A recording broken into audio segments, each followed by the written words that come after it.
খাগড়াছড়িতে এক নারীর মরদেহ উদ্ধারের ২ দিন পর অভিযুক্তকে গ্রেপ্তার করেছে পুলিশ। রাতে পানছড়ি সীমান্ত দিয়ে ভারতে পালানোর সময় তাকে গ্রেপ্তার করা হয়। নগদে ৫০০ টাকা বা তার বেশি পেমেন্টে পেতে পারেন ঢাকায় জমিসহ ২০ কোটি টাকার পুরস্কার। আসামি বিবেকানন্দ ত্রিপুরা নিহত ঈশ্বরী বালা ত্রিপুরার নিকটাত্মীয় বলে জানিয়েছে পুলিশ। সকালে এক সংবাদ সম্মেলনে জেলা পুলিশ সুপার জানান, ১১ মে থেকে ঈশ্বরী বালার কাছ থেকে স্বর্ণের চেইন ও দুল ছিনিয়ে নিয়ে তাকে হত্যা করে বিবেকানন্দ। এর ৫ দিন পর গত বুধবার ঈশ্বরী বালার মরদেহ উদ্ধারের পর দায়ের করা হয় মামলা। এর ভিত্তিতে গত রাতে ভারতে পালিয়ে যাওয়ার সময় পানছড়ি উপজেলার লোগাং এলাকা থেকে গ্রেপ্তার করা হয় বিবেকানন্দকে। প্রাথমিক জিজ্ঞাসাবাদে হত্যার কথা স্বীকার করেছে গ্রেপ্তার আসামি।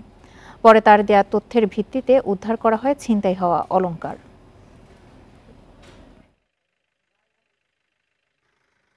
এই বিবেকানন্দ ত্রিপুরা উনি ঋণগ্রস্ত ছিলেন, তখনই তাৎক্ষণিকভাবে উনি ভিকটিমকে মূল রাস্তা থেকে পার্শ্ববর্তী জায়গায় নিয়ে যায়, নির্জন স্থানে নিয়ে যায়, তার শরীরের থেকে যে স্বর্ণালঙ্কারগুলি ছিনিয়ে নেয়। এক পর্যায়ে ভিকটিম এই কথাটা বলে দিবে বা ধস্তাধস্তি পর্যায়ে চলে।